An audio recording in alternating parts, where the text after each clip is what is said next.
You're listening to Skeptoid. I'm Brian Dunning from Skeptoid.com. The Devil Walked in Devon. Snow fell all through the wee hours of February 8, 1855, in southern Devon, a county in southeastern England.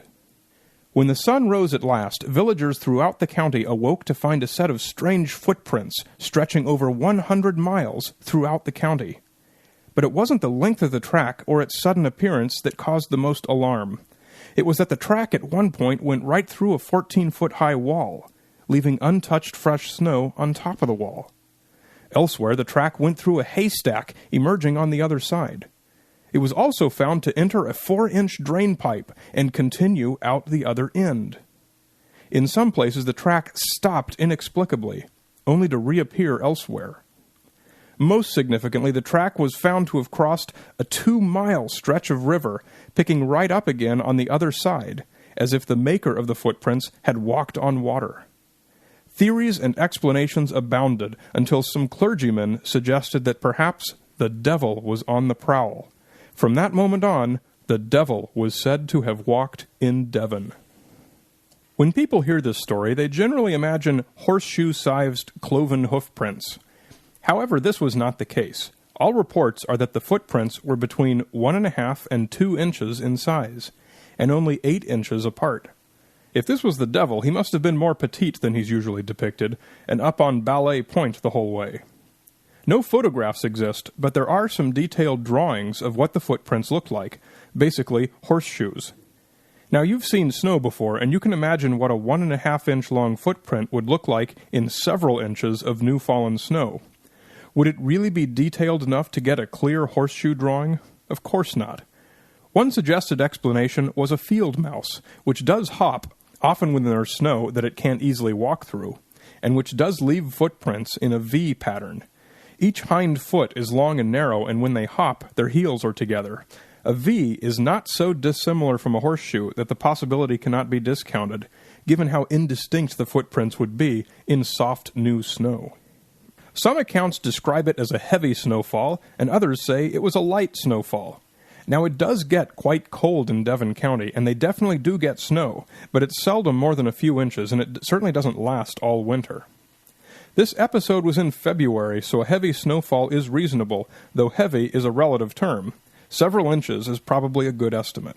A single snowstorm is not likely to cover more than 100 miles, but we don't really have enough information about the preceding days to know whether there might have already been enough coverage over the area in question. Among the possible culprits nominated by the witnesses were some kangaroos known to have escaped from a private owner, a Mr. Fish. Although the track sounds too small for kangaroos, the size and age of Mr. Fish's kangaroos was not published, so possibly they were quite young, or they may have been a smaller species, like one of the smaller species of wallaby, some of which are no larger than small rabbits when full grown. This explanation does have one strong piece of evidence in its favor, the fact that kangaroo tracks were almost certainly unfamiliar to residents of England in 1855. Given that this was a rural area and snowfall was frequent, tracks of commonplace animals would have been easily recognized. Whether Mr. Fish recovered his kangaroos is not known. The element of this story that does it the least credit is the claim that this tract stretched for over 100 miles. In 1855, the means didn't really exist in Devon to travel 100 miles in a single day to verify the length of this track, especially when the way is obstructed by 2-mile stretches of water. Devon is quite rural, farmlands, brooks, forests, hills, and must be teeming with small wildlife. Small rodents would have been running around everywhere, leaving tracks that would be pretty hard to tell apart from the description of the devil's footprints. For a group of investigators to follow one set of tracks to the river, leave their task long enough to find a bridge or a boat, cross, resume the search, and spend enough time as it would take to find a set of mouse-sized footprints 2 miles away from where they were last seen. And all of this while plenty of other mouse-sized forest creatures are hopping around through the snow leaving tracks, and yet be certain that they found the one and only set of devil's footprints, strains credibility. A prominent biologist named Richard Owen declared the tracks to be those of a badger, perhaps distorted by freeze-thaw action. Other nominations included raccoons, rats, swans, and otters. And, of course, the most famous nomination, that of the devil himself. What of these feats of moving through walls and haystacks, walking on water, and moving through drain pipes? I find it hard to give these much weight.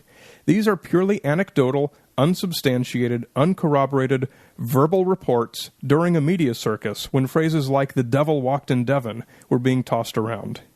Give me something concrete to talk about and we can look for explanations. But if you must accept these at face value, I submit that most of the animals we've nominated are perfectly capable of fitting inside a 4-inch drain pipe, and often do enter such structures for security or while foraging.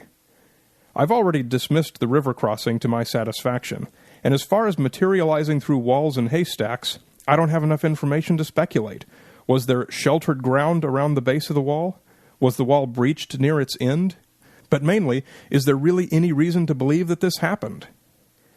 So who did walk in Devon that night? In the presence of so many possible and reasonable culprits, and in the extreme unlikelihood that this was indeed one single set of prints, I find little reason to turn to supernatural explanations. Commonplace events are frequently blown out of proportion, and everyday objects are just as frequently regarded as supernatural oddities. In my opinion, which I think is well supported with other examples in recent history, the Devil's Walk through Devon was the 1855 version of the Virgin Mary appearing in the bark of a tree or in bathtub stains. People see what they want to see, and they think what they want to think, even when they're looking no farther than their own grilled cheese sandwich skillet. You're listening to Skeptoid. I'm Brian Dunning from Skeptoid.com.